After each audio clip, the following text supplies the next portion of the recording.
এভাবেও আউট হওয়া যায়, এভাবেও দলকে বিপদে ফেলা যায়, তা নাজমুল শান্ত থেকে আরও একবার শিক্ষা নিল বাংলাদেশ দল। রীতিমতো ছেলে খেলা করেছে জিম্বাবুয়ের বোলার মাসাকাজা। নাজমুল শান্তর এমন আউট হওয়াতে উল্লাসে মেতে উঠেছে জিম্বাবুয়ের বোলার থেকে ফিল্ডাররা, কারণ তারা কেউই আশা করেনি এমন একটা উইকেট নাজমুল শান্ত বিলে দিয়ে আসবে। কেউ ভাবেইনি যে এটা উইকেট হয়েছে, সেই জন্যই তাদের উল্লাসটা ছিল অনেকটা চোখে পড়ার মতোই।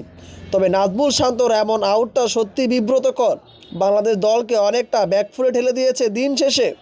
নাজমুল শান্তর এই উইকেটটাই বাংলাদেশ দলকে দিন শেষে অনেকটা ব্যাকফুটে ঠেলে দিয়েছে। 7 উইকেটে 291 রানে বাংলাদেশ দল দিনটা শেষ করেছে, লিড মাত্র 64।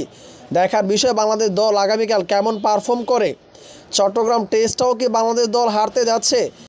ঠিক এমন একটা পরিস্থিতি কিন্তু বাংলাদেশের ব্যাটসম্যানরা দাঁড় করিয়েছে। প্রথম দিকে ভালো খেললেও এনামুল সাদমান, শেষের দিকে মুশফিক, শান্ত, জাকিররা যা ইচ্ছা তাই খেলেছেন। বেখেয়ালি পানাতেই বাংলাদেশ দলের এখন দুর্ভোগী অবস্থা। সত্যি কি বাংলাদেশ দল এই টেস্টটাও হারতে যাচ্ছে? সময় তার উত্তর বলে দিবে।